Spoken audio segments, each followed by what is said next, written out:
So the intrepid Andrea Pitzer, take it away.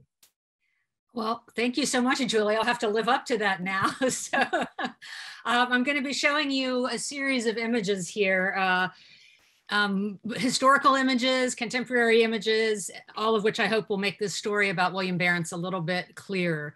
And Tim, if you can go ahead and go to the next slide. This is the representation of William, well, in Dutch, Willem Barents, and for the English purposes of my book, William Barents, that you will see this representation if you ever see him represented. And I want to share it with you, but it's also important to realize this was created long after his death, and we actually have very little idea what he looked like. But I think we can still empathize with what he went through. And so rather than focus too much on how much this does or does not look like the real historical William Barents, we can just start with that he was a Dutchman born in the middle of the 16th century. And during his whole adult life, the Netherlands, where he was born, was at war with Spain and fighting Spanish rule in what ultimately was an 80-year war. And the Dutch Republic had been declared not long before he set out. So it was still in these first years of the Dutch Republic.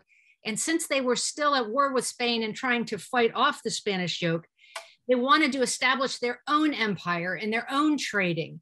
And rather than head south towards Spain, they thought that to get to China and open up the Far East for their own purposes, they would instead head north. And Tim, if you can go to the next slide. This is a pair of maps I made myself for the book. You will see that they are actually in papers in the book if you ever look at a copy of the book. And the map on the left and the lower left, you can see Amsterdam. And that is who funded part or all of all three expeditions. And if you see up to the top is the North Pole, you'll see Spitsbergen in between them. And over to the right there, you'll see Nova Zembla. That's all on the left-hand map. We will not be getting Barents all the way to the North Pole, but we will be getting him to Spitsbergen and Nova Zembla during this conversation. So take a little moment to register that. And if you look at the map on the right, that is a close-up of Nova Zembla in Russian and Novaya Zemlya. And the Orange Islands at the top and Ice Harbor will be places that he will discover. We'll see photos from them, and Ice Harbor is where he gets stuck and will end up spending the winter. So I want to orient you a little bit on the globe before we move on. And Tim, if you could go to the next slide. So William Barents first set out, there were 3 expeditions in all, and he did not get stuck until the 3rd one. But the first one set out in the summer of 1594. And there was an attempt to have a flotilla go out, a small fleet, not a large one at all. And they were going to go both north and south of Nova Zembla to see if it was possible to get around it and into the far eastern waters, which they grievously misunderestimated the size of Asia, despite the fact they knew the globe was round. If you remember, Columbus also had some problems thinking he was in the Indies when he was in the Antilles. And so in this case, they wanted to get around Nova Zembla, which they thought was one of the few obstacles that they might have to get to China. And they set out, and Barents was going to go north around the islands. And this is an example of one of the things that they encountered that was quite new to them. No one in this expedition had ever seen a polar bear. And you'll see that even conveying what it looked like to the artist who drew this for them, presented some challenges. But the first time as they headed north, and then they headed up over Scandinavia and to the east, the first time they encountered a polar bear, they had an idea of it as a bear, and they had seen trained bears in Amsterdam on the street, most likely a brown or a black bear. And they thought that perhaps they would capture this bear and keep it as a pet and bring it back with them to Amsterdam. So what you see them trying to do here is initially putting a loop around its neck, thinking they will bring it into the boat. And the bear very quickly made clear that this was a horrible idea. And in fact, it lunged to try to get into the boat on top of them. And it was only the fact that this rope had been put around its neck and the rope got stuck under if you see the leading edge of the boat there, it's actually the rudder that it's gotten stuck under.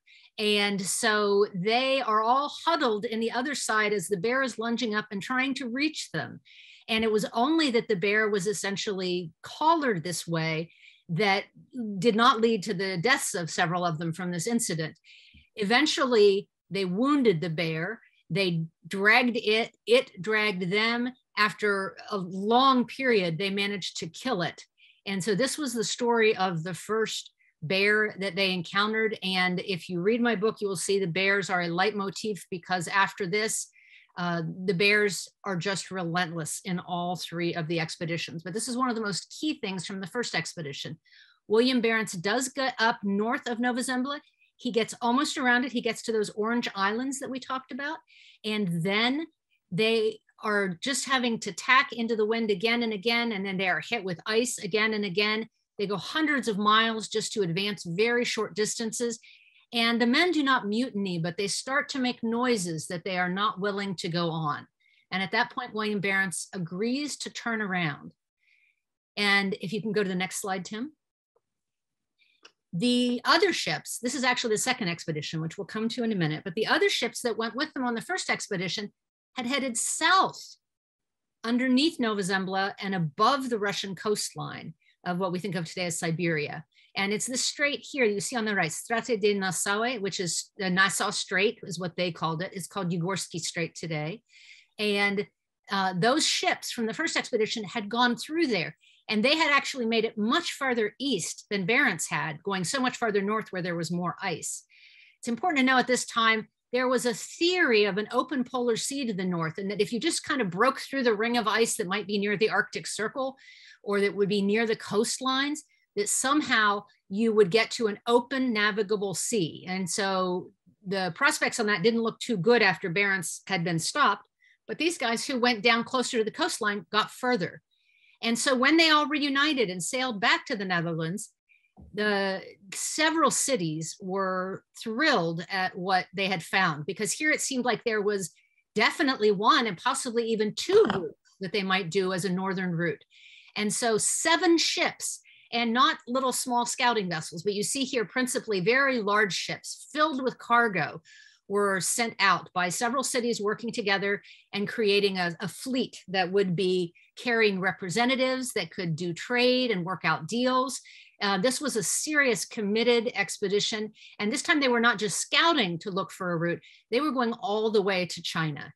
And in this case, it was an absolute disaster. The degree to which the first expedition was regarded as completely successful on both fronts in terms of hoping to find things, this one, where they actually expected to get there, was just a disaster. If you could go to the next slide, Tim.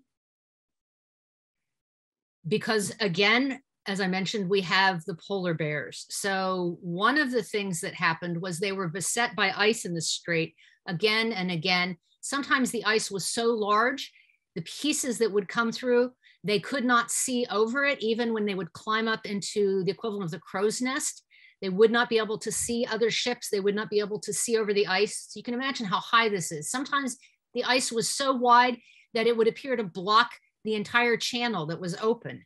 And they would just pray for it not to turn sideways, long ways, and block the entire route. And still the ice packed them in.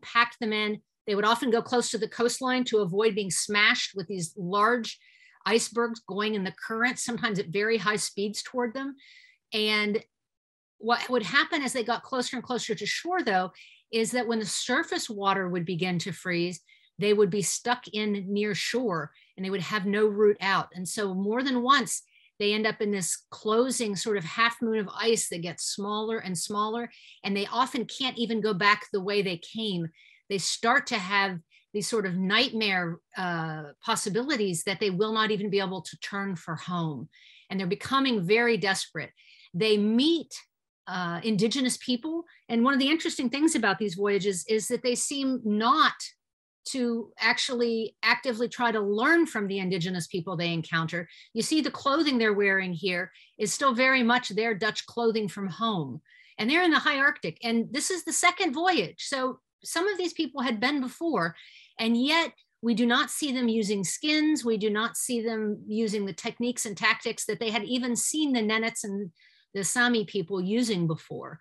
And so this is one thing that happens, but the other thing that happens with the indigenous population, they don't take on their methods, but they do take their things. So some of the sailors stole from the native populations, and they had been told expressly not to do that because, of course, everyone at the donor level, shall we say, wanted good trade relations. They did not want to be antagonizing people along these trade routes.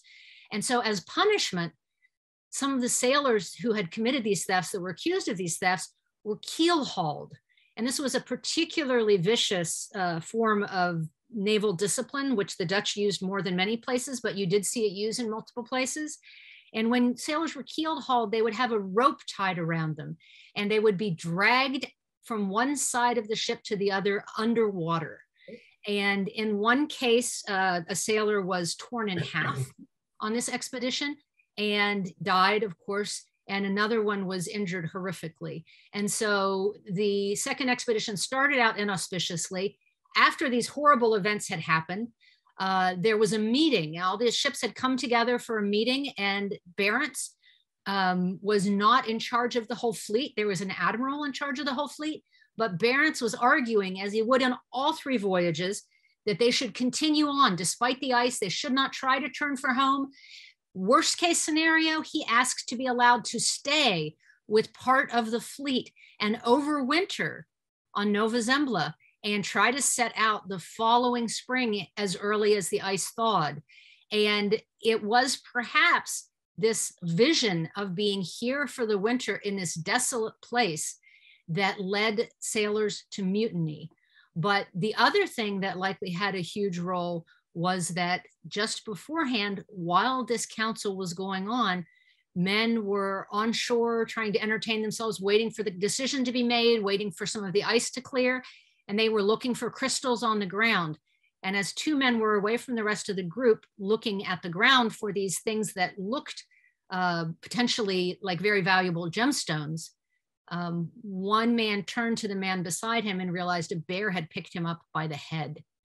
And that man was, the bear was holding on to him by the head. Several men tried to charge and to rescue their mate, but it was already a horrific situation. And the bear put him aside and grabbed up one of the men who was charging and tore him to pieces. And so eventually they did manage to kill this bear, but it was a shattering moment for the expedition, and surely did lead to a significant portion of the feelings that came out in the mutiny not long after. The mutiny was put down very quickly, and at a place called States Island, where they were looking for these gems, they hanged the people who were seen as the ringleaders of the mutiny. And they did decide at that point that they would try one more time to go forward, but that was unsuccessful.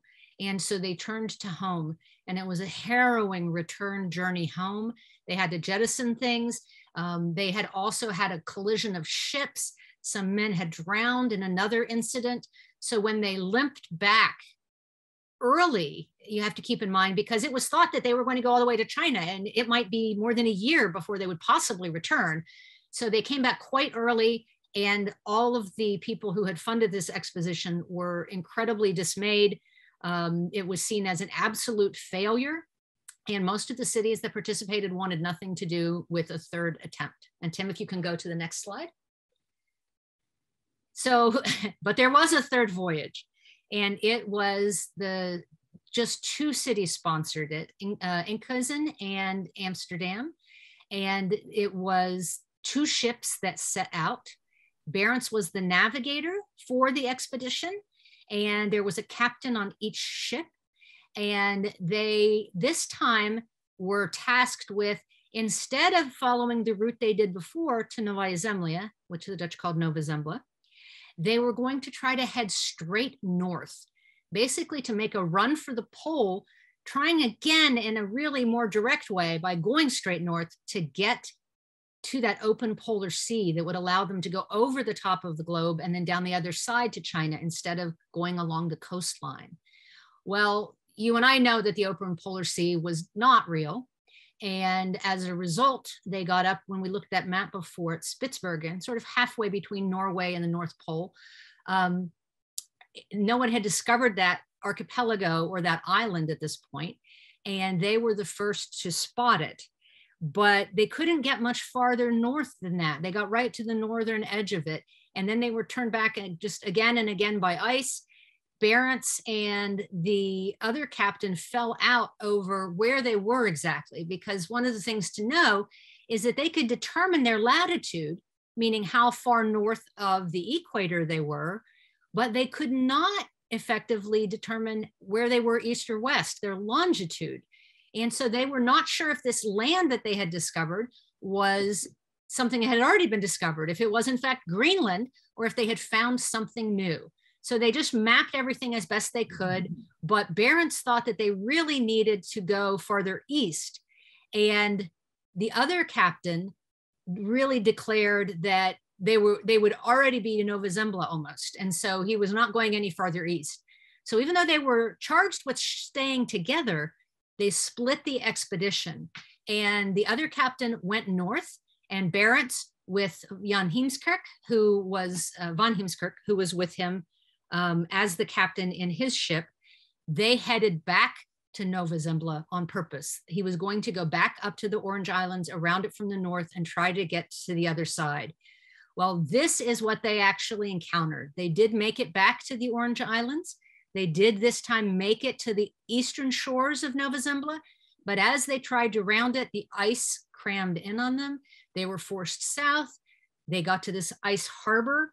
They waited there a bit. They headed farther south, and the ice was coming that way too. They thought they might go around Nova Zembla from the other end, because at this point they thought they probably couldn't get any farther east, but they could not even head around it to the south.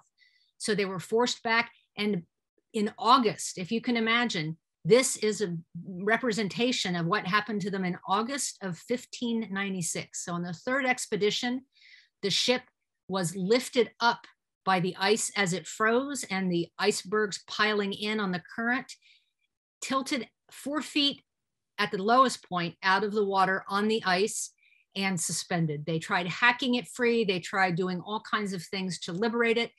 They ended up loosening it for a time, but by September 11th, they realized they were going to have to spend the winter. If you can go to the next slide.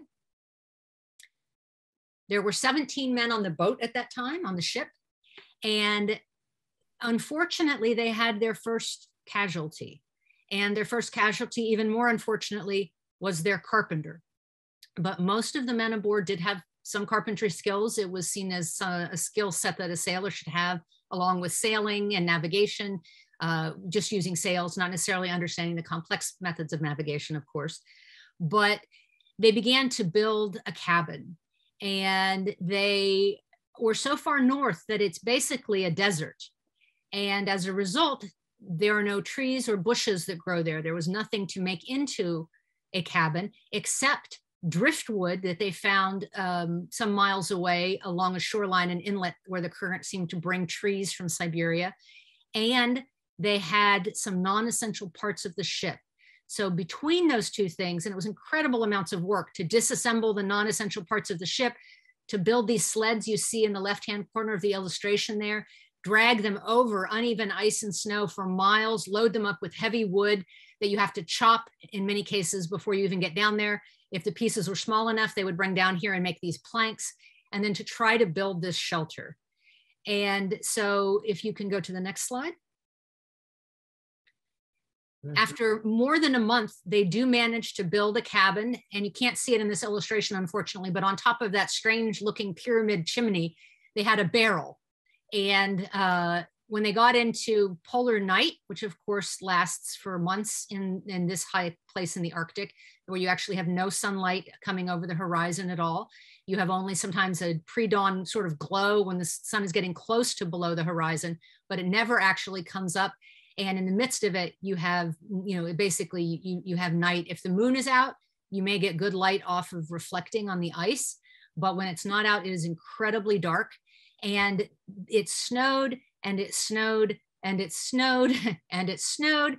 And the first few times that the snow covered up their doorways and went to the top, they would try to dig it out, the whole thing out. And they wanted to be able to get out both to use the sort of makeshift latrine that they had set up outside, but also they had made fox traps, and they wanted to be able to check those fox traps. And so they realized, though, that it was not a good idea to keep digging out this place again and again. So instead, they dug a tunnel of stairs from the doorway that you see here. And they would instead go up and down that tunnel. And eventually, when that would get snowed shut, they would go out the chimney and the barrel on top of the chimney. And that became the main way that they would get out of the cabin. So it was like, in the book, I describe it almost as if they were shut up in the ship at sea. They were so unable at times to go out to the environment, either because it was so cold it would be lethal within minutes, or because they were so packed in with the blizzard still howling, or when they were terrorized by bears. And there were times that bears tried to hunt them down, very nearly caught them. They had very makeshift long guns at that point, not anything like we have today. As a result, you actually had to get a kind of ignition yourself in order to be able to fire the weapons. And sometimes when the powder was damp, you would not get that, and the bear would be charging you in that moment. Or the aim on the weapons was such that you had to wait until they were almost on top of you in order to fire. So all this just led to claustrophobic and terrorizing threats from outside. And meanwhile, they also were being devoured from inside because they were all sick from scurvy. They understood that it existed, but they thought the cure for it was to be active. So the sicker they got, the more their captain tried to push them to be active, which of course just made things worse. But they did not have a clear understanding at that time that they had needed vitamin C in different forms to be brought with them to help prevent it. If you can go to the next slide, Tim. So amazingly, they had lost the carpenter, they lost one more man, and I'm not going to give you a lot of details over who lives and who doesn't, because I want you to read the book. But I will tell you that they lose another man over the winter, and almost all of them survive this harrowing winter. But then they're trying to decide, because nobody knows where they are. Nobody has any idea where to find them, or even that the place that they are at exists. Barents is the only person that's been to this part of Nova Zembla, and no one had been as far around to the other coast as they got. So literally the place that they were at was not on any map. It was farther north than indigenous people traveled. There was nothing there to sustain indigenous populations. So they understood if they were going to get home, they would have to do it themselves. And so the debate became whether they wait for the ship to thaw out, the ice to thaw, and to try to do repairs where the parts that had been somewhat stoved in, or whether they would take their two small boats, which you see here, put sails on them and try to get home.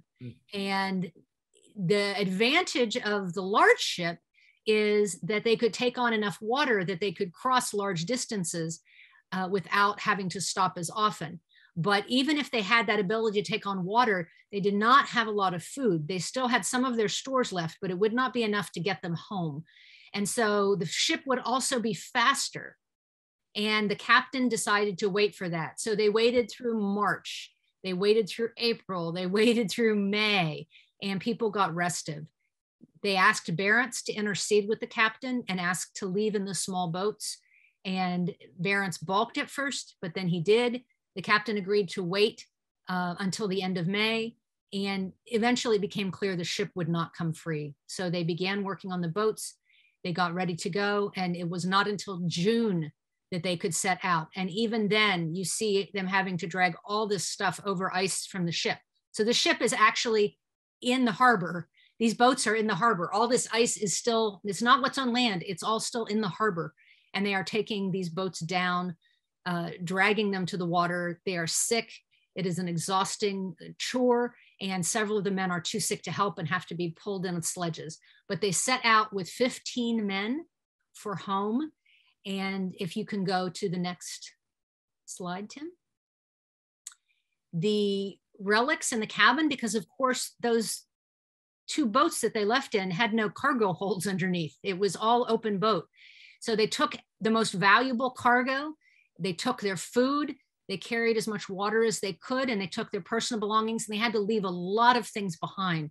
So there were actually hundreds of relics that were in that cabin, and one side wall caved in, but the cabin itself stood for more than 3 centuries and was found in the late 1800s by a whaler. And in expeditions that went after it, it was still incredibly difficult, even 3 centuries later. This tells you the navigation feat that Barents accomplished, that it was still incredibly difficult for sailors to get to this place. But they did bring back these relics, and these particular relics are today in the Rijksmuseum. There are some also on Svalbard that I saw, on Spitsbergen, the island that Barents discovered halfway between Norway and the North Pole. I saw some also in St. Petersburg at the Arctic and Antarctic Museum there.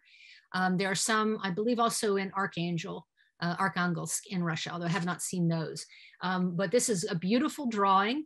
And this drawing is actually one that is taken from the Hakluyt Society's London 1853 edition of the account that the survivors made when they returned.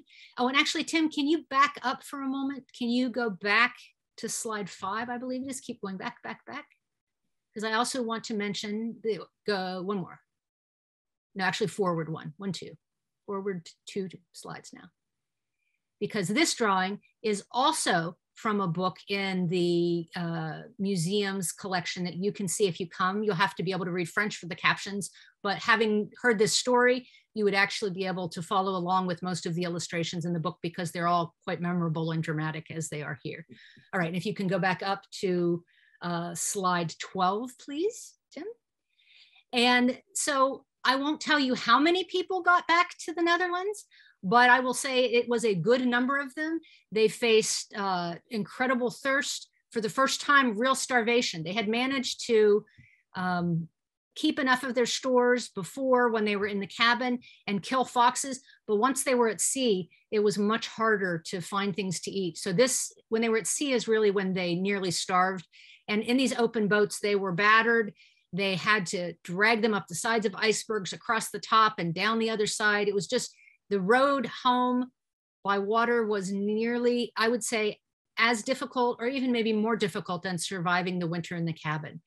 But this is what is left today of the cabin on Novaya Zemlya, north of Russia. Again, I was there in 2019 and I took this photo. And so I want to just say that when they came back, remember, nobody had ever been to the North Pole at that point. And it would be more than 300 years till people would be getting to the poles. And so this was a legendary thing that they had done.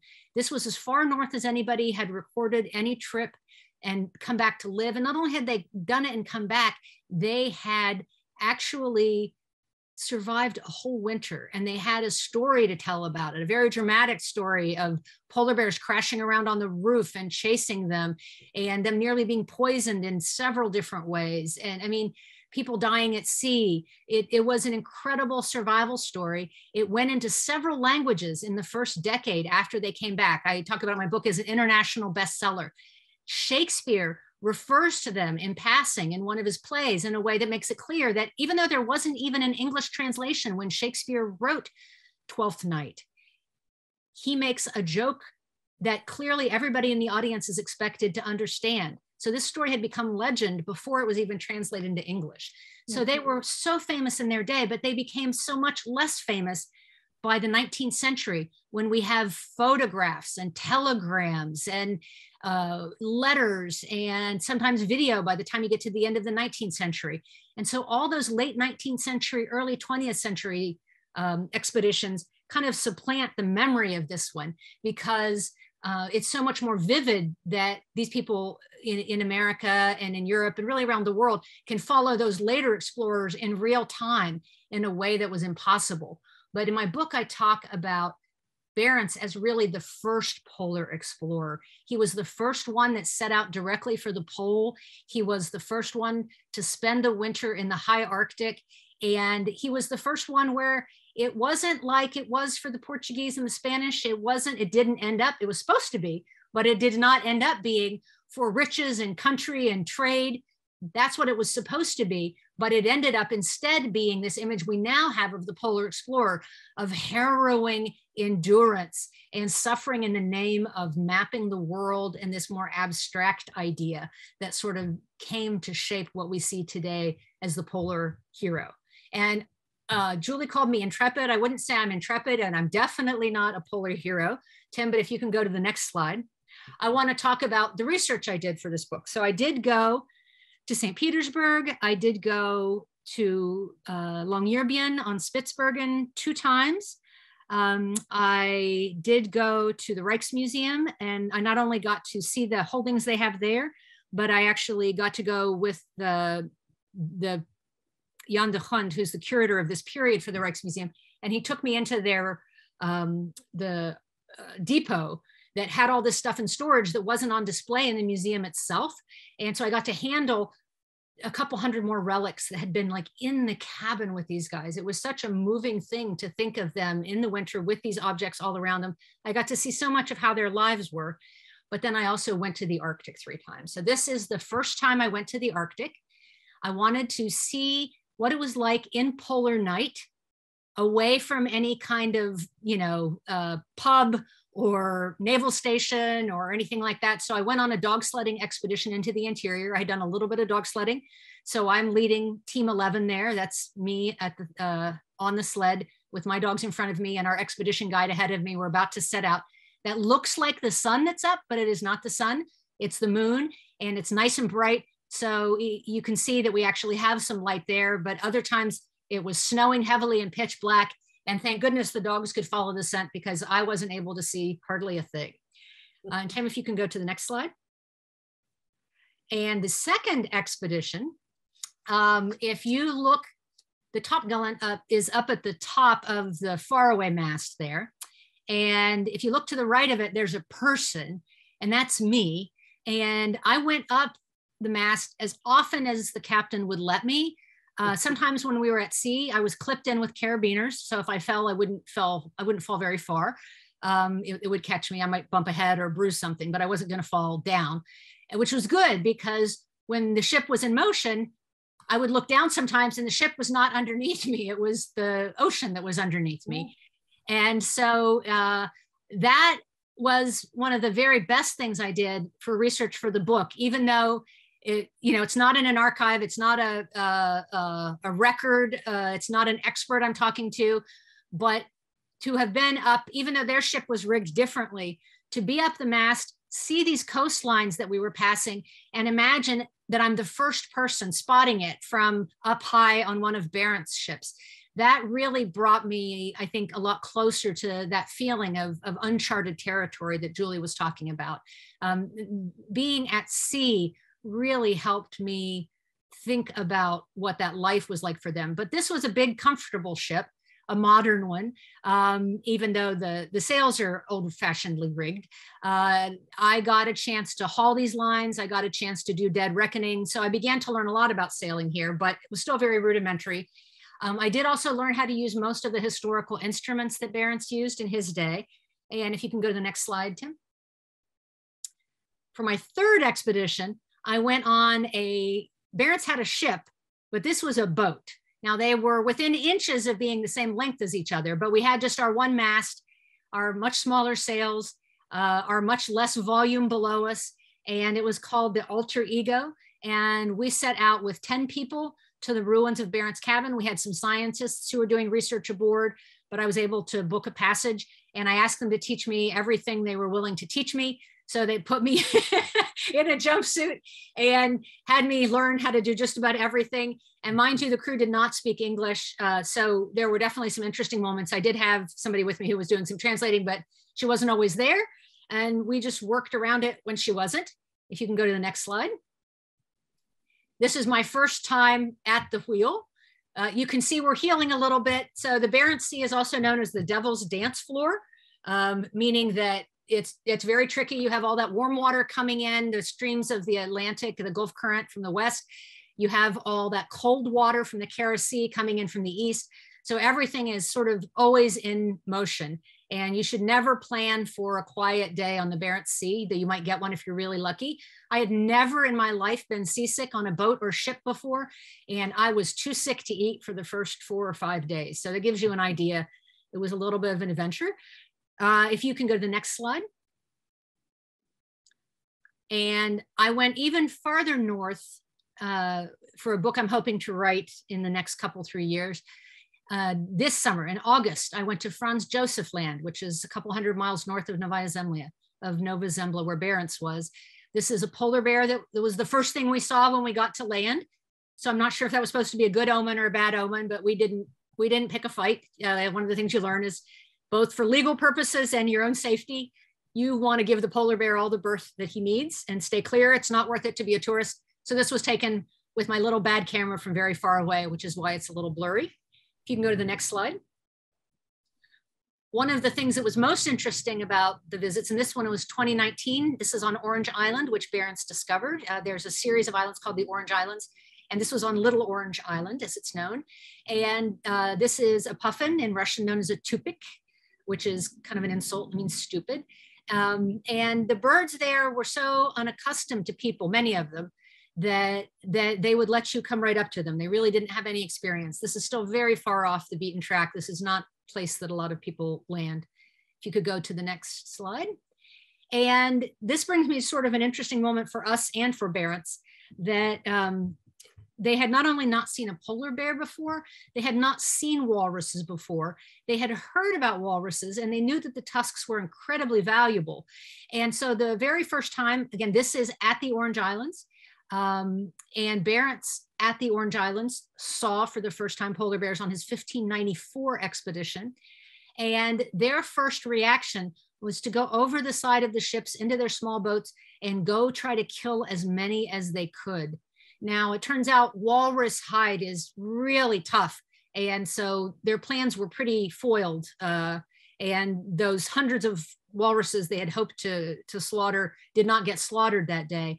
But when we came around that bend, this was another moment, like being up the mast, where I felt this incredible connection to the history that I had been reading.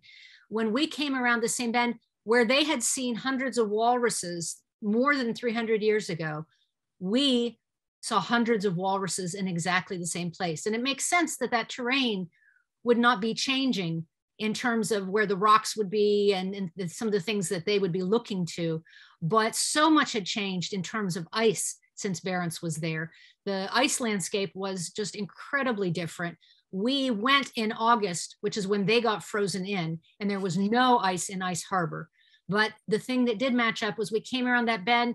Here were the hundreds of walruses. And so instead of jumping over the side of our boat and going to slaughter them, one of the sailors played an accordion concert for them, a beautiful old, really famous Soviet era waltz that's called My Sweet and Tender Beast. And the walruses flocked to us, and they were fascinated, and they sat just enraptured, and they watched the whole thing as he played and played on. So it was a really beautiful moment that underlined that some things have changed quite a bit, but other things haven't at all. And if you can go to the next slide, Tim. And this gives you an idea of Spitsbergen and the beauty of what Barents would have seen as they were sailing into some of the bays along the coastline of the biggest island on Svalbard. So Spitsbergen is the biggest island on Svalbard. This is a bay on Spitsbergen. And if you look in the bottom right corner, that's me. And I was there in 2018. And I have to say that when I write these books, and you can end the thing and bring me on screen if you'd like to, Tim. When I write these books, that there are historians who've been studying this part of Dutch history for a really long time.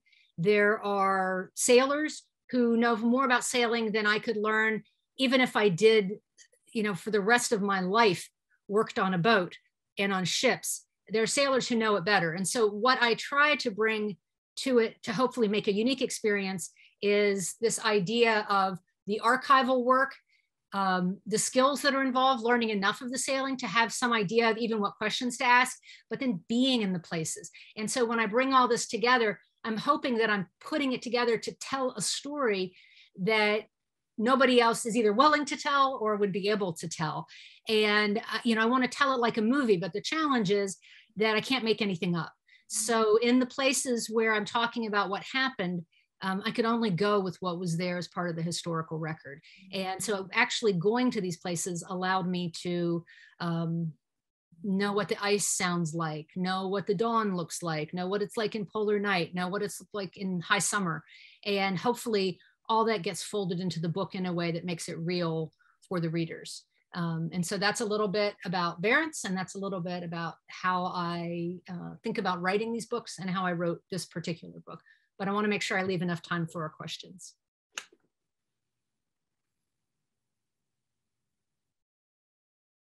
Thank you, Andrea.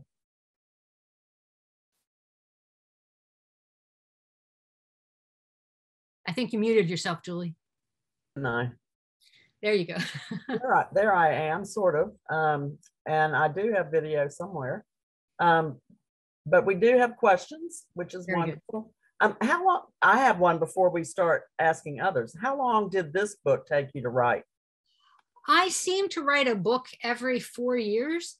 I keep telling myself it might get down to 3 years, but it just takes a lot. I mean, because I don't want to rush into it.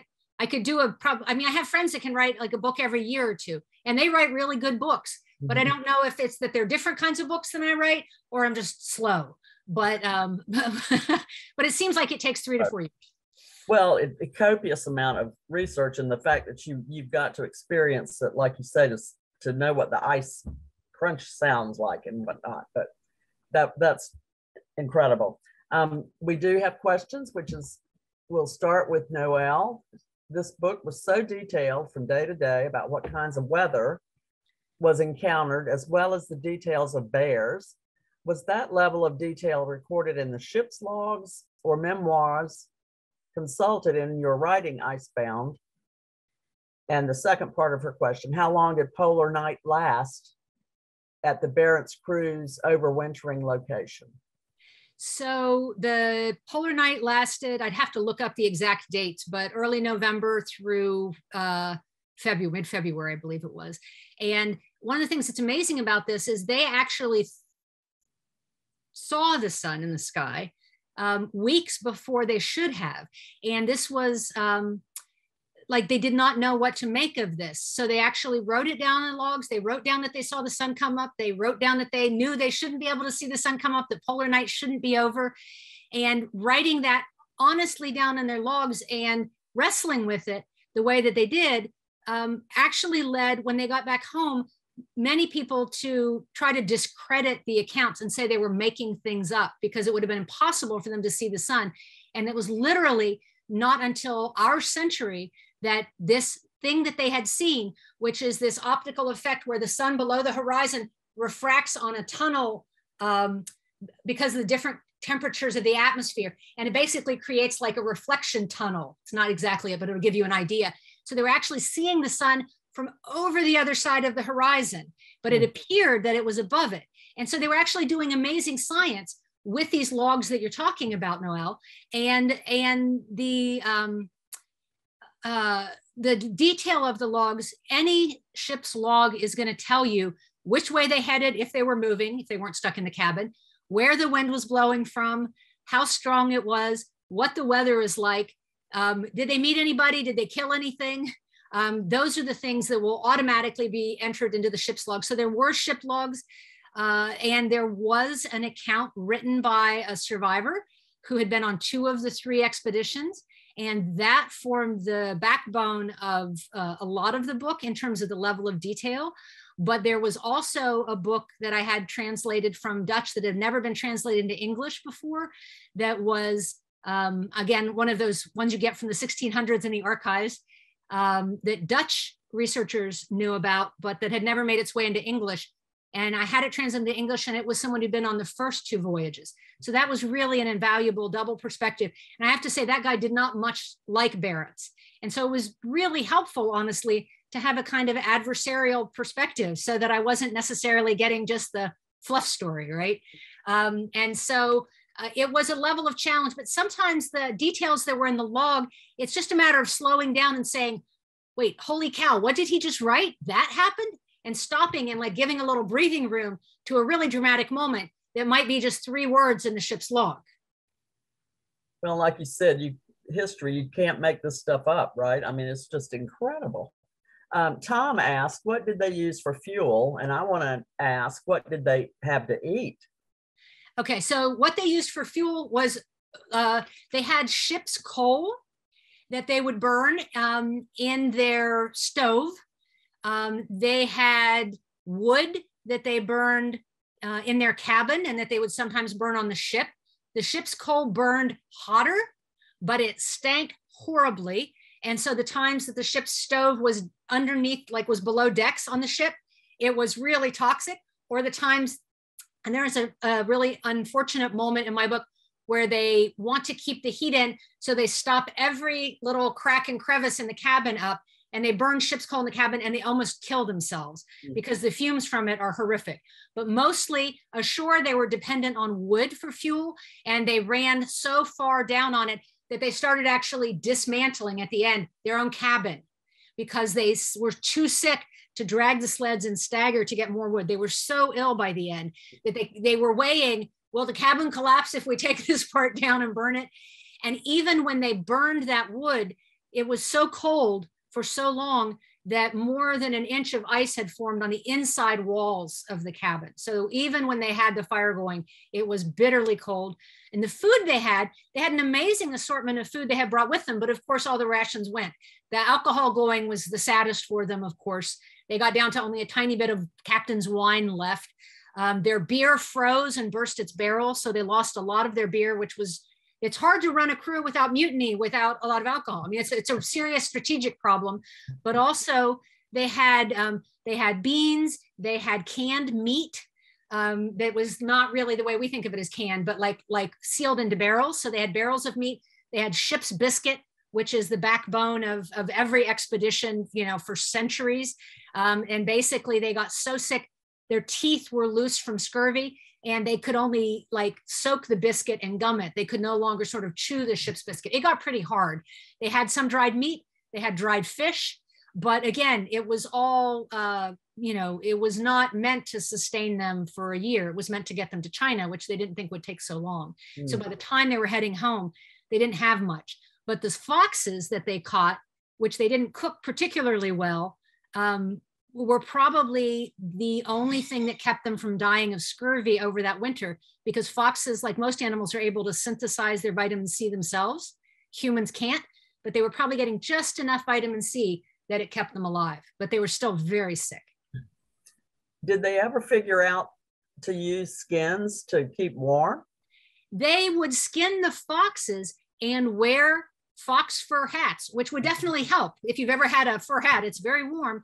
But why they didn't use the many polar bear skins to make clothes for themselves, which would have been so much warmer, remains a mystery. There are a couple guesses at it, but one of them is that the patrons, they did take back many, many sort of interesting objects and sort of treasures for funders and patrons. And it was thought that perhaps they planned to take those skins back and give them to the people that had funded the expedition. But by the time they're leaving that June and they are still freezing and they are so sick and they can't even take back all their cargo with them to the donors, you'd think they would have turned to the skins, but it may have been they felt themselves so far above the indigenous populations that it would have been somehow demeaning to do it. It's not totally clear why they didn't do it. Interesting. Well, Kevin is asking, please comment on the incredible difference in clothing and equipment between Barents and his shipmates and what is used today. Amazing they survived at all. It is. And so one of the things that's really interesting is that by the time we get to the names that you've probably heard of, especially Friedhof Nansen, Perry, some of these people that are heading out at the very end of the 19th century and the early 20th century, you have guys who have learned different Inuit dialects. You have people who have traveled with indigenous people who maybe have them on their teams with them, doing advance work. Often they would get credit for, you know, whereas these other poor guys were out there dragging supplies ahead of the actual explorer and setting up camps for them to have available once they got there. You would have them looking at, let's say, snowshoes or skis that had been developed by one indigenous group or another, and then modifying them for their own needs. So really, by the time you get to the legendary exploits of reaching the poles and these kind of things, nobody is going without that kind of indigenous knowledge and help, because it was so much deeper than anything the Europeans or North Americans had at that point, or later even. And you also, a lot of the European mentality into the mid-19th century was simply to go with larger and larger and larger ships that were more and more reinforced with more and more people, as if that was gonna, like, in my head, I call it the Titanic model, which you would think would mean it wouldn't work, right? And it didn't work.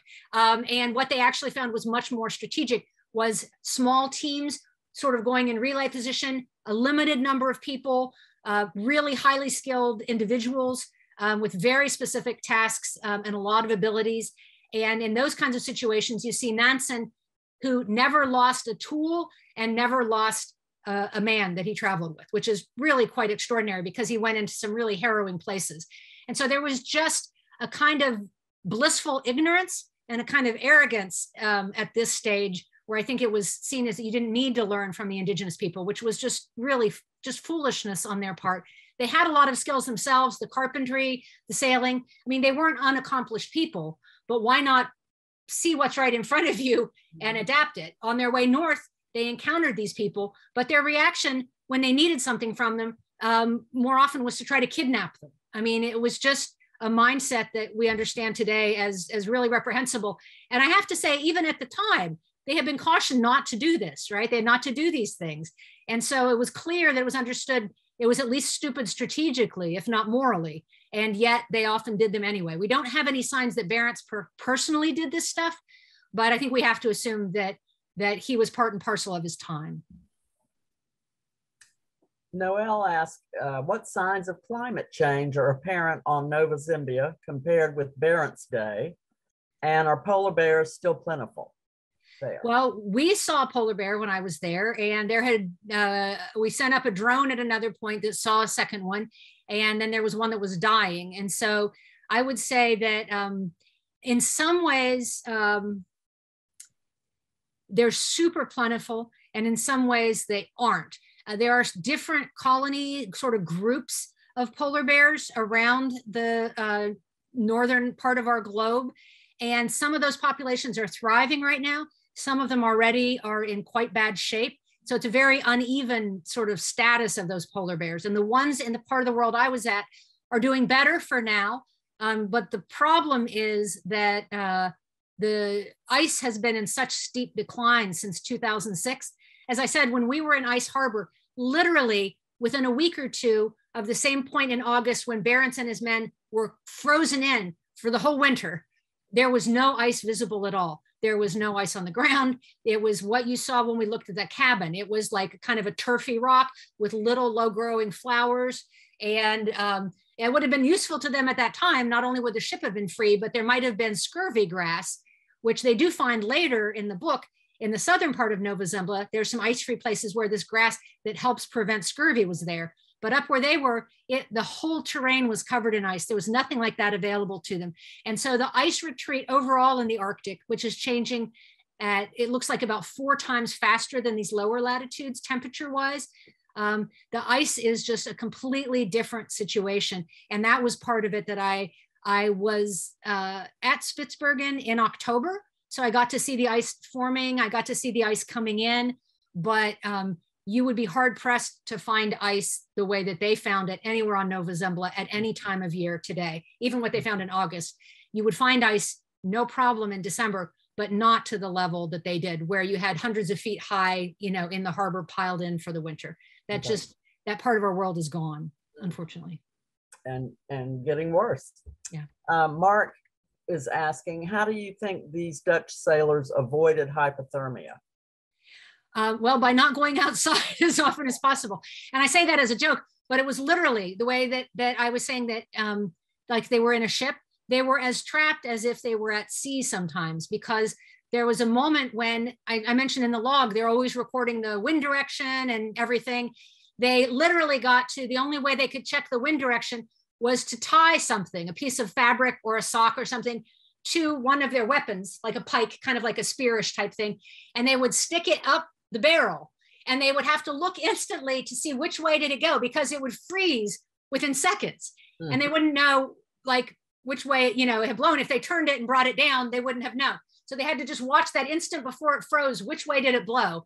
And they could not, when it was that cold, if they went outside, sometimes they talk about seconds in the book, they would start getting these huge blisters like all over. And some of the stuff seemed almost too dramatic to believe.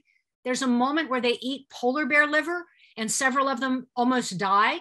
And they talk about their skin peeling off from head to toe. And I thought, that's just not possible. Maybe it made you sick, but your skin is not going to peel off from head to toe. But in fact, I looked it up, and it's well established. And I talked to a doctor, and it's a really toxic amount of vitamin A that's located in polar bear liver. And if it's a high enough level of it, it is possible, it can be deadly to people. And skin loss is one of the things that happens. And so again and again, when something seemed not real, I would check it with somebody who had a lot of experience in a given field. And inevitably, it appears that what's written in the logs is accurate. Now, they did not make mention of the mutiny. Neither of the two accounts of that second voyage mentioned the mutiny. So they might have strategically left some things out. That only came up because it was in the sort of regional ship disciplinary records, which you have to file when you return. And that's the only way we know about that mutiny. So there might be pieces of the story that are missing, but it appears that everything that's in there seems to be pretty reliable. Jackie asked, what sort of education curricula training would you recommend for a young person interested in your field?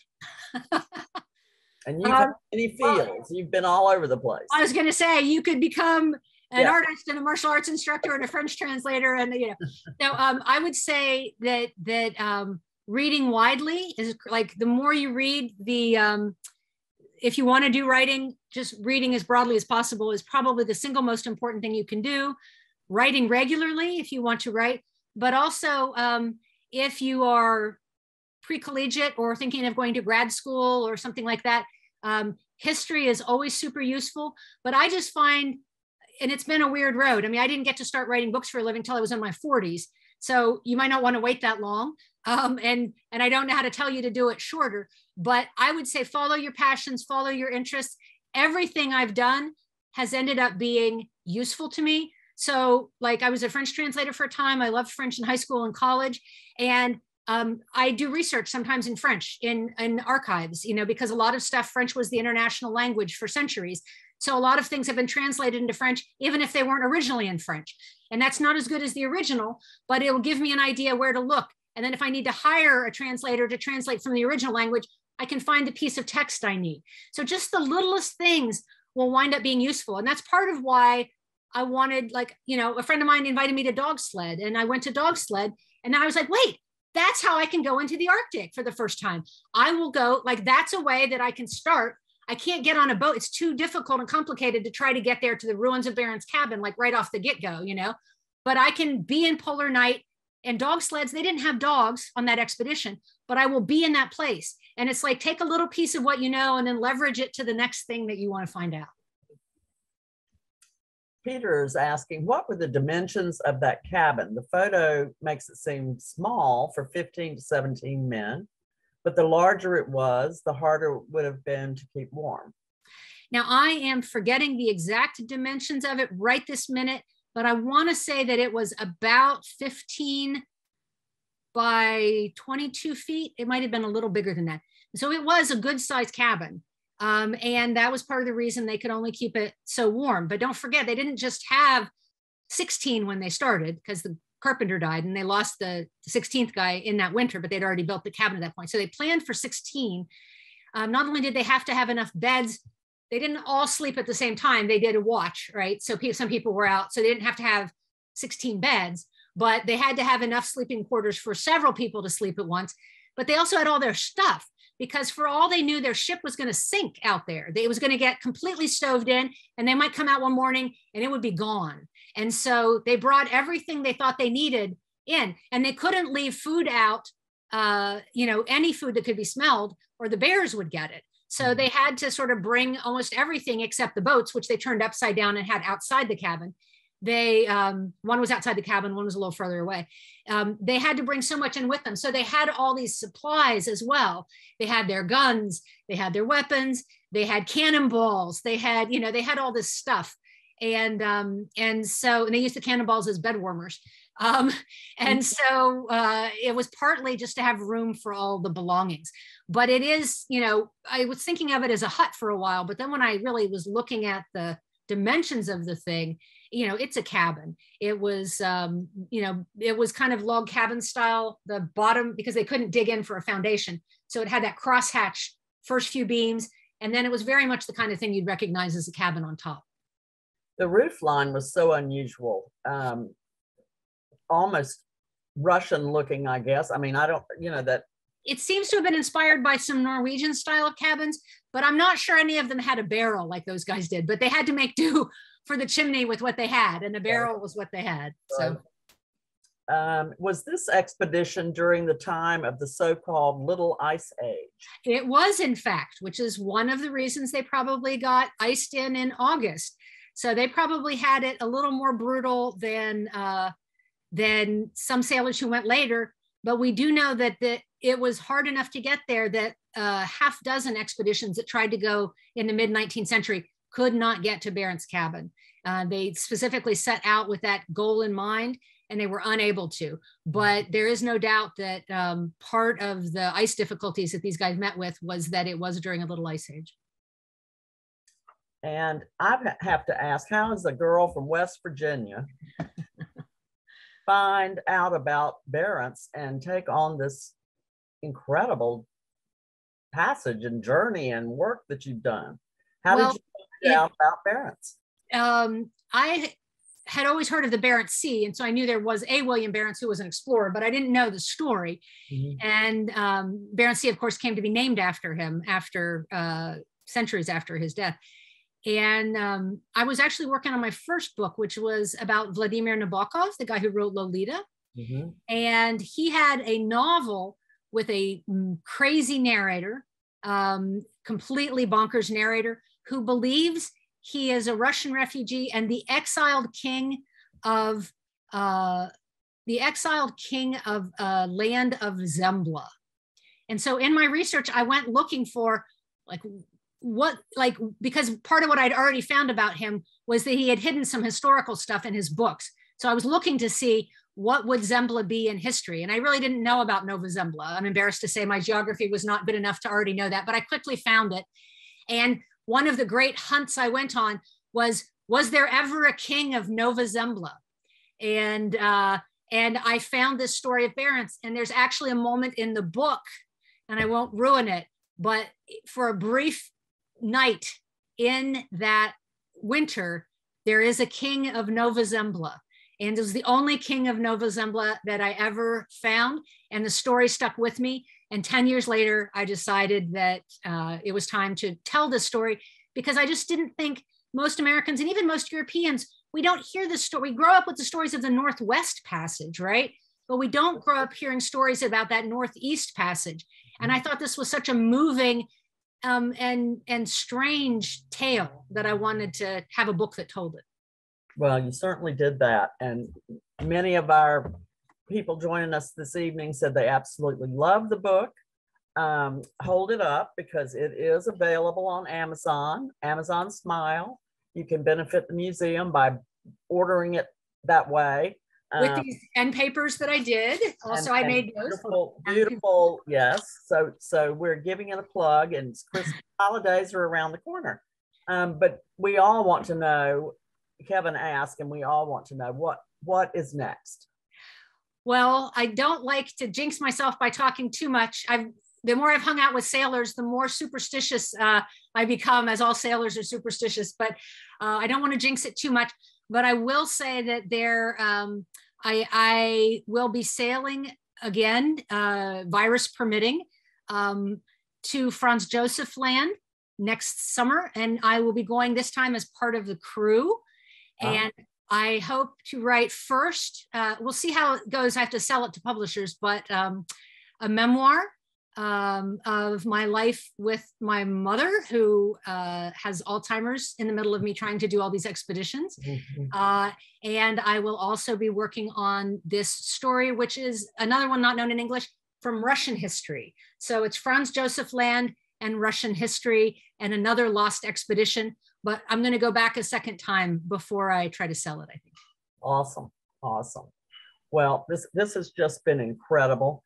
We so appreciate your sharing and look forward to what you're up to next.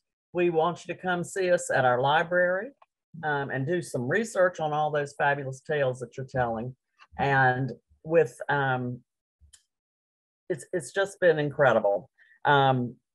We do want you to come see us, and all of you that are watching. We are working now on 2022, where we hope we will be able to have these fabulous people like Andrea with us in person, as well as we'll continue the live streaming so that people all around the country and the world can share in our tales of maritime adventure.